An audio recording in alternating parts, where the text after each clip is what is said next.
भारत से, पूरे मुल्क से सेकुलरिज्म छोड़िए बल्कि जो डाइवर्सिटी है और इक्वल अपॉर्चुनिटी है उसको खत्म करना चाह रहे हैं। बीजेपी का असली चेहरा है।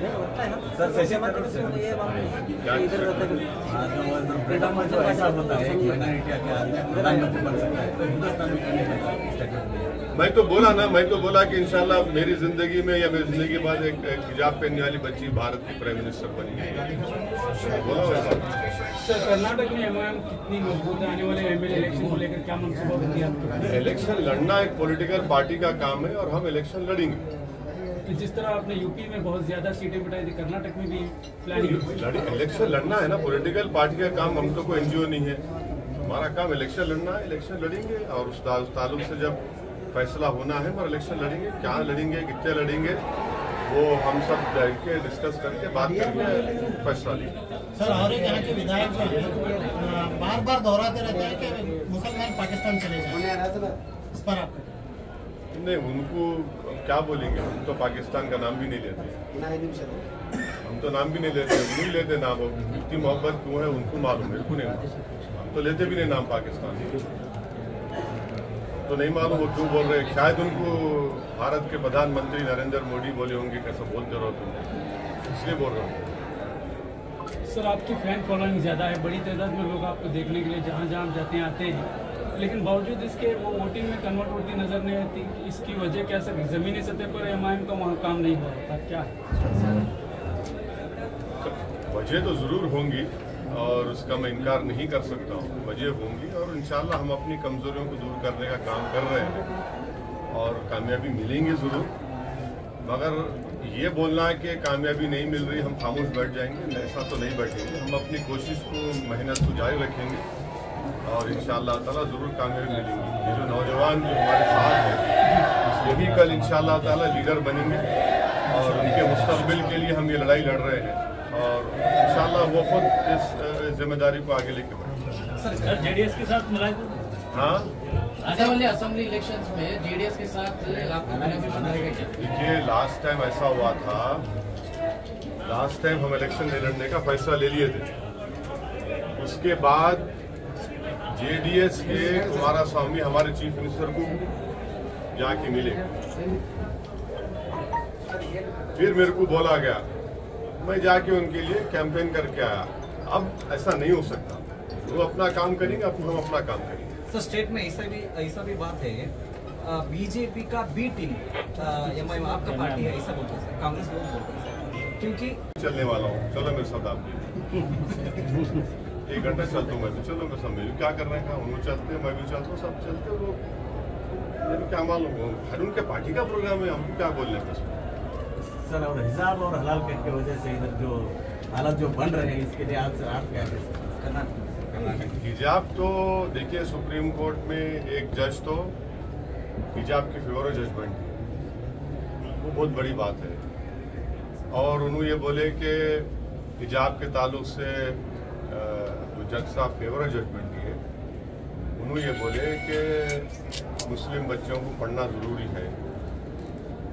और उन्होंने यहाँ तक ये बोले कि अगर हिजाब पहन के जा रहे हैं स्कूल में तो कोई बड़ी अच्छी बात है, कोई बुरी बात नहीं है, पहन सकते हैं।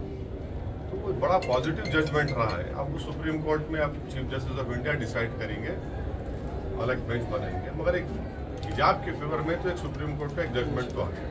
सर, कर्नाटक सरकार की हलाल कट का जोर से चल रहा है, जो दहशत माहौल पैदा हुआ है इधर माइनॉरिटी के लिए, तो वही तो बोल रहा ना, हमारा हिजाब हम बीजेपी की पसंद खतरा है, हलाल गोश्त खतरा है, मुसलमान की दाढ़ी खतरा है, मुसलमान की टोपी खतरा है, मुसलमान का खाना पीना ओढ़ना बिछोना खतरा है। तो बीजेपी जो है मुस्लिम आइडेंटिटी के खिलाफ है, तो हर चीज़ के उन्होंने खिलाफ है। मगर देश में दिल्ली में प्रधानमंत्री बोलते हैं सबका साथ, सबका विकास, सबका विश्वास, तो सब खाली जबानी बातें हैं। अगर ये जो ग्राउंड पे हो रहा ये हो रहा, शर्मा बोले, फिर उनके बाद उनका एमएलए बोला हैदराबाद में, फिर उनका एक एमपी बोला कि मुसलमानों का इकोनॉमिक बॉयकॉट करो।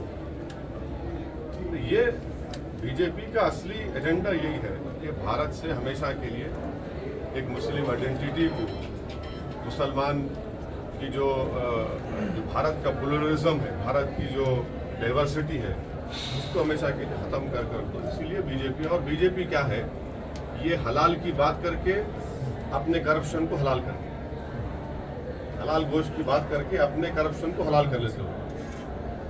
समझे ना मेरी बात? वो हलाल हो जाता, ये हलाल गोश्त हमारा उनको खराब दिखता।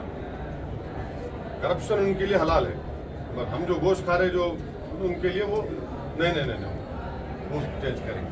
अरे इतना कमीशन खा रहे हैं, इतना वीडियोज आए उसके पूरा। एक बेचारा सुसाइड भी कर लिया था, उसको बारे में क्या बोलेंगे? तो हर चीज उनको जो अच्छा लगता हलाल, मुसलमानों की बात हराम।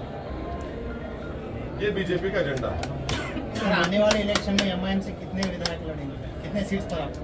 अभी टाइम है ना, अप्रैल में इलेक्शन होता बोल रहे 23 में, तो आपको जवाब देंगे, अभी जल्दी है। कर्नाटक में भी मदारिस के सर्वे की बात की जा रही है, आप इसको किस नजरिए से? मैं सर्विस का खिलाफ था, हूँ और रहूंगा।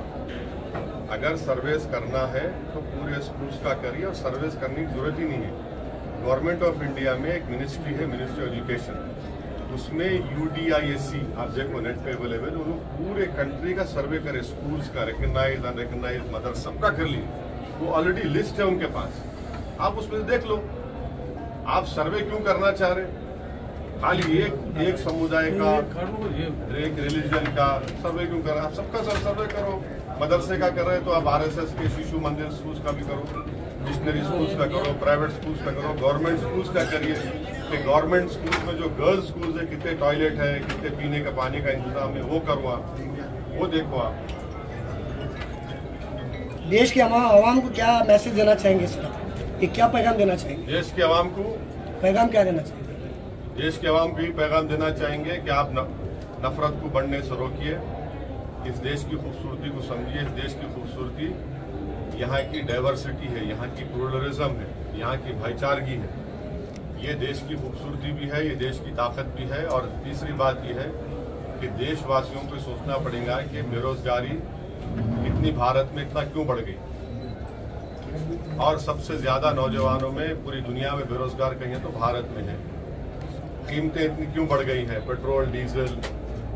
और आखिरी बात यह है, चौथी बात यह है कि चीन हमारी जमीन पे कब्जा करके बैठा हुआ है, डेप्सांग और डेमचाक में। हमारे प्रधानमंत्री कल दिवाली मनाने हमारे सिपाहियों के साथ गए, अच्छा करें। वहां पर एक चीन का नाम नहीं लिया, बोलना था वहां से हम चीन को वार्निंग दे रहे कि डेप्सांग डेमचाक छोड़ दो। चीन जो है 10 किलोमीटर अंदर आ गया है, हम 5 गांव खो दिए। हमारे जो लोग ग्रेजिंग करते थे जनवर को, ग्रेजिंग राइट्स हम खो दिए। हम प्राइम मिनिस्टर से उम्मीद कर रहे थे कि कल वहां गए, अच्छा काम किए। वहां बोलना था चाइना को, मैं यहाँ से पैगाम दे रहा हूँ चाइना को, नहीं बोले प्राइम मिनिस्टर। क्या वजह नहीं बोलने की? अब ये वजह आप पूछना बीजेपी वालों से, उनको दूसरे मुल्क का नाम लेते, चाइना का नाम ही नहीं लेते होंगे। जैसा अभी आप इतने नाम पूछे ना, कौन है आपके यहाँ पूछे? हाँ, उनको इतना बोले, उनसे पूछना आप लोग कि भाई साहब ये चाइना के बारे में आप कब बोलेंगे? चाइना के बारे में बोलो। चाइना हमारे डेप्सांग डेमचाक में वो स्ट्रेटेजिक एरिया है, उस पर चीन कब्जा करके बैठ गया उसके ऊपर। हमारे जो ग्रेजिंग राइट्स थे, वहां के जो कॉर्पोरेटर है, करगिल का कॉर्पोरेटर जो है, लद्दाख के करगिल का, उन्होंने स्टेटमेंट दे रहा कि हम लोग हमारे जानवर को ले जाके ग्रेजिंग करते थे विंटर में, वो हम जा ही नहीं सकते, चीन अलाउ नहीं कर रहा। Thank you sir.